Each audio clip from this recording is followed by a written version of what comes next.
Magandang araw muli sa ating lahat at ngayon ay continue natin yung pag-aaral natin ng salita ng ating Panginoon sa kwento pa rin po ni Jonas. And doon pa rin po tayo sa series natin na Encounter God. So, etong kwentong to ay pinamagatan natin na grow in our relationship with God. Ibig sabihin, lahat tayo ay subject. Lahat tayo na naglilingkod sa ating Panginoong Diyos. At kaya naman, balikan natin yung kwento ni Jonah this time. And kung mapapansin natin, ang laging palatandaan kapag sinabing Jonah, ito yung kinain ng malaking isda ng 3 araw at tumagal. At sa lugar ng Ninive, isang malaking lugar na sabi nga ay napamunuan ng mga hindi maganda yung pamumuhay. At si Jonas nga ang naatasan ng Lord na ipahayag at sabihin na umabot na sa sukdulan yung galit ng Panginoon dahil sa ginagawa nilang mali doon sa lugar na yon. At ang ginawa nga ni Jonas ay tumakas siya. Inalisan niya yung Panginoon kasi alam niya na ang Diyos ay mahabagin. Ayaw niya na patawarin pa yung mga tao doon sa Ninive kasi nga grabe na yung ginagawa nilang pang-alipusta doon sa ating Diyos, yung mga ginagawa nilang hindi kaaya-aya o hindi karapat-dapat sa ating Panginoon. Kaya ang ginawa na lang ni Jonas, nilayasan niya na lang ang Panginoon kasi ayaw niya na maligtas pa yung mga taga-Ninive. Pero dahil nga nais ng Diyos na sabihin upang malaman ng mga taga-Ninive yung mga ginagawa nila ay mali na at hindi nakarapat-dapat sa Diyos. So umalis si Jonas at naglakbay. Sumakay ng barko kasama yung mga ibang naglakbay rin doon sa lugar ng Tarsis. So to make the long story short, nung time na ando na siya sa barko, nagkaroon ng malakas na ulan at paghangin, at dahil nga hindi na alam ng mga tao roon yung gagawin ng ginawa nila, ay itinapon nila si Jonas sa dagat. At doon nga ay sinabi nga, siguro inutusan ng Panginoon na malaking isda, kainin mo si Jonas. At sinunod nga yun ng malaking isda at dalhin mo ulit siya doon sa lugar na kung saan ay inutusan ko siya. So 3 days na nanatili si Jonah sa loob ng isda, malaking isda. At noon nga ang time na yon na iniluwa siya ng malaking isda, nagulat na lang siya dahil doon pa rin siya dinala ng malaking isda doon sa lugar na kung saan ay inutusan siya ng Lord na sabihin o i-preach, sabihin doon sa mga taga roon na malapit na nasagad na yung galit ng Panginoon sa kanila. So habang nangyayari mga bagay na yun, sinabihan siya ng Lord, at dito na nga yung sinabi ng Lord kay Moses sa Jonah 3:1 verse hanggang 5. Sabi dito, muling sinabi ni Yahweh kay Jonas, pumunta ka sa lungsod ng Ninive at ipahayag mo ang mga pinapasabi ko sa iyo. Nagpunta nga si Jonas sa Ninive, malaki ang lungsod na ito, aabutin ng 3 araw kung ito ay lalakarin. Siya'y pumasok sa lungsod, pagkaraan ng maghapong paglalakad, malakas niyang pinahayag, gugunawin ang Ninive pagkaraan ng 40 araw. At naniwala ang mga taga roon sa pahayag na ito mula sa Diyos. Kaya nag-ayuno silang lahat at nagdamit ng panduksa bilang tanda ng lubos na pagsisisi at pagtalikod sa kanilang mga kasalanan. So napakasimple lang nung ginawang preaching ni Jonas that time. Ang sinabi lang niya, gugunawin ng Panginoon ang lugar na ito sa looban ng 40 araw, at agad-agad ay nagsisi yung mga hari. At sinabi nga dun sa buong lugar na iwanan nyo lahat ng mga hayupan nyo, huwag nyo pakainin, mag-ayuno kayo at hayaan nyo silang mag-ayuno rin. So ganun yung ginawa nila na bilang pagsuko, at agad-agad, sabi nga, kung gaano kabilis yung pagpipreach ni Jonas, ganun din kabilis nagsisi yung mga taga Ninive. At ito nga yung teaching natin ngayon. So, the story of Jonah is about God teaching Jonah to be a compassionate missionary. So, dito tinuturuan ng Panginoon na maging compassionate si missionary si Jonah, na palagi siyang sabi nga, wag nating takasan yung mga bagay na pinapagawa sa atin ng ating Panginoon, sapagkat kaya ka tinawag ng ating Diyos kasi may mission ka. Ibig sabihin, once natanggapin mo yung ating Panginoon at sumunod ka sa Kanya,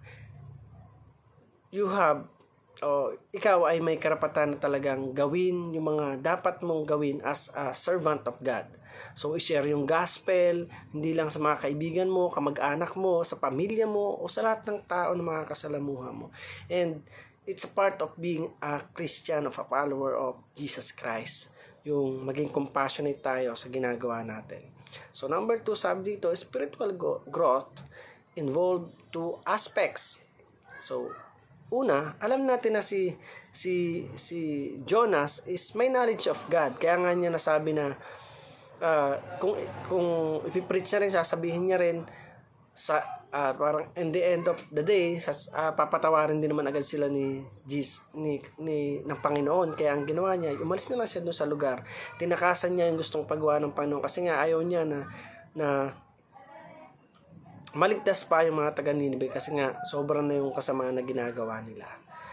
So, pangalawa ay obedience to God. So, eto yung kulang kay Jonas. Kasi nga mas inuna niya yung sarili niyang kagustuhan kaysa yung nais ng Diyos. So, hindi siya nag-obey sa ating Panginoon. At yun nga yun, kaya siya nagkaroon ng mga pagsubok o akala niya makakatakas na sa Panginoon. Hindi niya alam na kahit saan siya magpunta, kahit saan siya magtungo, andun yung ating Diyos. At yun nga, tinuruan ng Panginoon. Bagamat, sabi nga, ang Panginoon talagang yun yung nagbibigay sa atin lagi ng second chances kahit nagkakasala na tayo. Ulit-ulit pa rin tayong pinapatawad ng ating Panginoon. So, obedience, ito yung kulang kay Jonas. At ito yung itinuro ng Panginoon sa kanya. At after naman sinunod ni Jonas ang ating Panginoon. Yun nga, isa lang yung napaka-ikli lang no sinabi niya, yung salitang gugunawin ng Diyos yung lugar ng Nineveh sa looban ng 40 days. So, ganun lang kasimple at agad-agad nagsisi yung mga taga Nineveh. So, pang-tatlo, God's message is powerful. Talagang napaka-powerful ng salita ng ating Panginoon. At wala talaga tayong masasabi kapag sinabi ng Lord na gagamitin kita, talagang gagamitin ka ng ating Panginoon. Hindi yung kalagayan mo sa buhay, hindi yung antas ng pamumuhay. At may narinig nga ako na isang preach, na isang bishop na sinabi niya nga doon, may isang bishop din na nag-resign o isang pastor na nag-resign. Siguro dahil sa katandaan at marami yung qualified na maging pastor at pumalit sa kanya. Pero alam nyo, yung napili niya na manguna is yung janitor. Ibig sabihin, hindi tinitingnan ng Panginoon kung ano yung natapos natin o kung ano yung antas ng pamumuhay natin. Ang tinitingnan ng Panginoon is yung puso natin. Yung mag-obey tayo kasi napaka-powerful ng Lord. Ultimo yung isang janitor na yung gagamitin sa dami-dami na nag-aral, nakatapos ng Bible school. Pero bakit yung pang janitor na yun? Ibig sabihin yung buhay natin talagang may halaga sa Panginoon. Kaya wag mong mailitin yung pamumuhay na meron ka ngayon. Basta tapat ka na naglilingkod sa ating Panginoon, asahan mo na gagamitin ka ng Diyos kapag nakita niya yung heart mo is talagang gusto mong ialay para sa Kanya at ipagamit ito. So, para naman po sa ating application, sabi dito, grow in both the knowledge of God, obedience to God. So, talagang ito yung kailangan natin talaga na mag-grow tayo. Yung knowledge natin sa pag-aaral ng salita ng ating Panginoon ay gamitin natin sa tama at sundin natin yung kalooban ng ating Diyos.